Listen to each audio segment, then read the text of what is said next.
अमित परिवार YouTube channel में आप सभी का मंगलमय स्वागत है।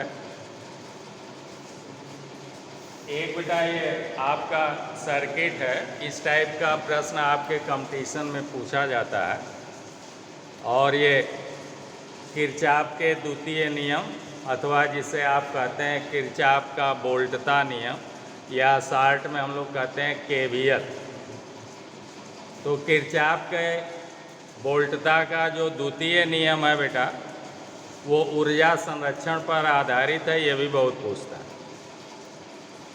और यहाँ पर इस न्यूमेरिकल को सॉल्व करने के लिए हम लोग जो है किरचॉफ का वोल्टता नियम या शॉर्ट में केवीएल किरचॉफ वोल्टता लॉ अथवा बेटा किरचॉफ के द्वितीय नियम का प्रयोग करेंगे। किरचॉफ का द्वितीय नियम हम लोग पढ़े हैं कि किसी बंद परिपथ में सभी वोल्टता पातों का योग उस परिपथ के कुल विद्युत वाहक बलों के योग के बराबर हो। अथवा हम लोगों ने पढ़ा बेटा किसी बंद पास या परिपथ में सभी वोल्टता पातों व विद्युत वाहक बलों का बीजीय योग शून्य। क्या होता है? बीजीय योग अथवा बीज गणितीय योग शून्य होता है। तो यही बेटा किरचॉफ का वोल्टता नियम है या किरचॉफ का सेकेंड लॉ है। और बहुत पूछता है ये किसकी पुष्टि करता है, किस पर आधारित है? तो ऊर्जा संरक्षण पर आधारित है, ऊर्जा संरक्षण के नियम की पुष्टि करता है। तो यहाँ पर भी देखिए ये दो सेल लगे हुए हैं और ये सेल बेटा एक यहाँ पर लगा हुआ है। अगर इनडायरेक्ट वे में देखें तो इस सेल का ऐसे ये सिरा प्लस का प्लस से जुड़ गया और माइनस से माइनस का जुड़ रहा है, ऐसे आप समझ रहे हैं। तो जब बेटा प्लस का प्लस से जुड़ता है तो वो समांतर क्रम, और जब प्लस और माइनस जैसे आप टॉर्च में लगाते हैं,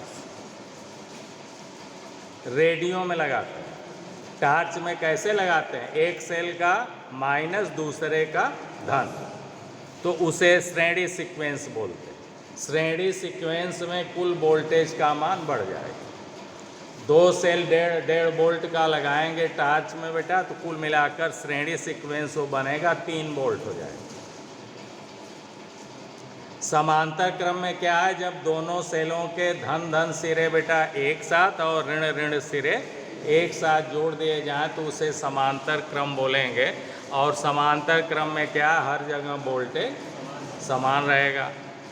और अगर बेटा कम ज़्यादा है तो माइनस हो जाएगा। तो यहाँ पर हम लोग पूछ रहा है इस धारा I1 का मान, इस धारा I2 का मान और 2 ओम के प्रतिरोध में करा प्रत्येक प्रतिरोध में बहने वाली धारा, यानी 2 ओम के प्रतिरोध में भी बहने वाली धारा I1 प्लस I2 का, ये तीनों मान पूछ रहा।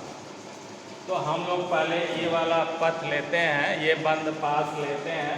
हमारी धारा A से D की ओर I1 बह रही है और वो C से होते हुए पुनः A की ओर जा रही है।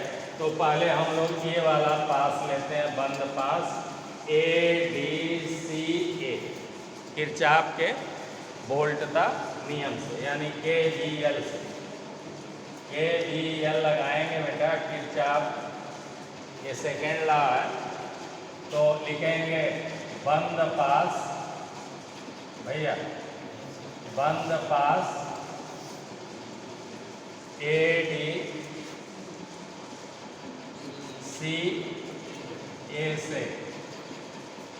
तो वही लिखेंगे सभी वोल्टता पातों का योग। तो धारा I बहेगी, ये प्रतिरोध बेटा V बराबर I गुणे R से वोल्टेज खा जाएगा। हम लोग जानते हैं वोल्टता पात V बराबर होता है IR। तो I1 गुणे R का मान 1, इतना ये वोल्टेज ये वाला प्रतिरोध खाएगा। तो वोल्टता पात हो गया I1 गुणे 1 प्लस बेटा जब धारा इस रास्ते से जा रही है, ये बंद पास लिए हैं त्रिभुज वाला, तो यहाँ पर धारा I1 प्लस I2 हो जाएगी और यहाँ के R का मान 2 हो जाएगा। तो लिखेंगे I1 प्लस I2 गुणे प्रतिरोध इसका 2। ठीक है ना, इतना तो वोल्टता पात हो गया और कुल विद्युत वाहक बल के बराबर होगा। तो इस परिपथ का कुल विद्युत वाहक बल 1 वोल्ट है, तो बराबर 1 लिखेंगे। अब इसे बेटा खोलेंगे तो 2I1 हो जाएगा, 2I1 और 1I1 3I1 होगा। तो यहाँ पर सीधे लिख देंगे 3I1 प्लस 2 इसमें गुणा करेंगे तो हो जाएगा 2I2 बराबर 1। ये आपका समीकरण नंबर 1। ऐसे ही अब लिखेंगे ये वाला बंद पास लेंगे, KVL वाले बंद पास अब लिखेंगे बेटा बंद पास। अब लिखेंगे बेटा ABC ये बात। तो बंद पास ABC से तो क्या हो जाएगा बेटा, यहाँ से धारा I2 चलेगी तो ये प्रतिरोध जो है 1 ओम वाला वोल्टेज ड्रॉप करेगा। तो V बराबर IR से कितना ड्रॉप करेगा, तो आप लिखेंगे I2 गुणे 1 प्लस बेटा अब धारा मान लीजिए इस रास्ते से ऐसे अपना परिपथ पूरा कर रही है तो 2 ओम में जा रही है I1 प्लस I2। तो धारा लिखेंगे I1 प्लस I2 और गुणे 2 लिखेंगे बेटा बराबर इस परिपथ का कुल विद्युत वाहक बल हो गया 2। तो 2 लिख देंगे। ये समीकरण नंबर आपका 2। ठीक है ना, इसको सरल कर लेंगे तो देखिए 2I2 गए I2 और 1I2 तो हो गया 3I2 प्लस हो गया बेटा 2I1। कितने I1? 2I1। तो 2I1 आगे लिख दिया जैसे ये इसको लिखे हैं बेटा और बराबर अब हो गया 2 1 कहीं ये 2 ही रहेगा। ये हो गया आपका समीकरण नंबर 2। अब बेटा 1 और 2 को हल कर दो। क्या करेंगे? समीकरण 1 व 2 को हल करने पर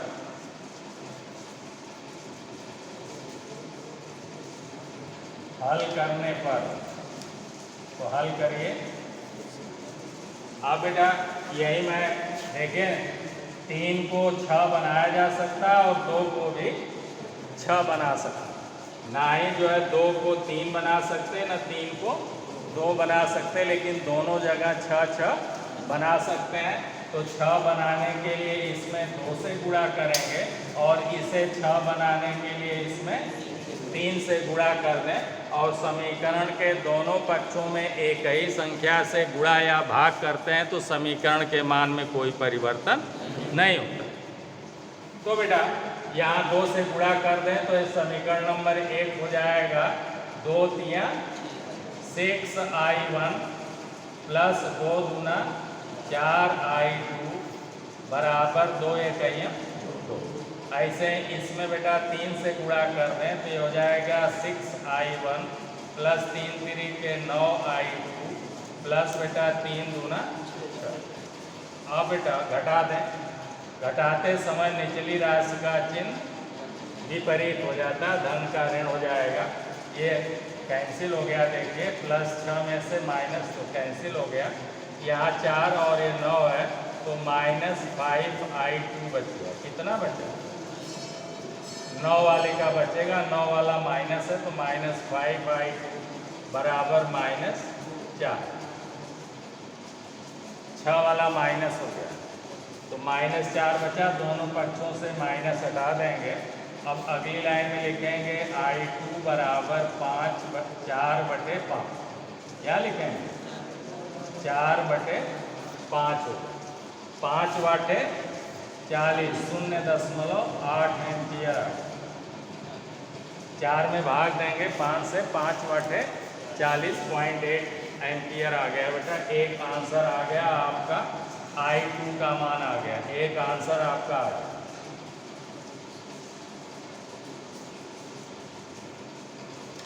अब I2 का यह मान बेटा समीकरण नंबर चाहे 1 में रखिए चाहे समीकरण नंबर 2 में रख लीजिए। लिख लें I2 का मान इसमें रखने पर, इसी में रख दीजिए तो लिखेंगे 2I1 प्लस 3 गुणे I2 का मान 0.8 तो 0.8 बराबर बेटा 2 है तो 2 लिख दीजिए। अब लिखेंगे 2I1 प्लस बेटा 8 3 24 ये हो गया 2.4 बराबर 2। अब 2.4 को उधर ले जाएंगे तो हो जाएगा 2I1 बराबर 2 माइनस 2.4। ये प्लस बेटा उधर ले जाएंगे तो माइनस हो जाएगा, 2 घट गया तो बराबर हो गया 0.4 माइनस आ गया बेटा माइनस 0.4। इसलिए बेटा I1 बराबर अगली लाइन में दिख रहा, I1 बराबर हो जाएगा बेटा माइनस, ये माइनस वाले का बच रहा है तो लिखेंगे माइनस 0.4 बटे 2। यहाँ 2 से गुणा उधर जाके 2 से भाग हो जाएगा, बराबर हो गया बेटा माइनस 0.2। इतना आ गया भाई, इतना एम्पियर एक आंसर ये दिया गया। I1 का मान बेटा ये आ गया, I1 का मान माइनस 0.2 एम्पियर आ रहा। तो इस वाले रेजिस्टेंस में धारा बह रही है, I2 का मान जो है वो 0.8 एम्पियर इधर से बह रही है और I1 जो है इस रास्ते से I1 जो है बह नहीं रही है बल्कि घट जा रही है। इसको जो है ये वाला दबा देगा तो वो आ गया माइनस 0.2 एम्पियर। भैया सो रहे हैं। अब करा बेटा इस 2 ओम वाले प्रतिरोध में धारा क्या कर, हाँ बेटा तो इसमें धारा जा रही है I1 प्लस I2, ठीक है ना। तो लिखेंगे बेटा अगला लिखेंगे 2 ओम में धारा, 2 ओम में धारा या 2 ओम के प्रतिरोध में धारा का मान लिखेंगे। तो इसमें धारा I1 प्लस I2 है बेटा, इनका मान लिखते हैं। I1 का मान माइनस है तो लिख लें I1 के जगह पर माइनस 0.2 और प्लस बेटा I2 का मान है 0.8, ये घट जाएगा तो बराबर हो गया 0.6 एम्पियर। ये आपका आंसर आ गया। इस तरह से तीनों धाराओं का मान जो है ज्ञात हो गया, तीनों प्रतिरोधों में बहने वाली धारा का मान ज्ञात हो।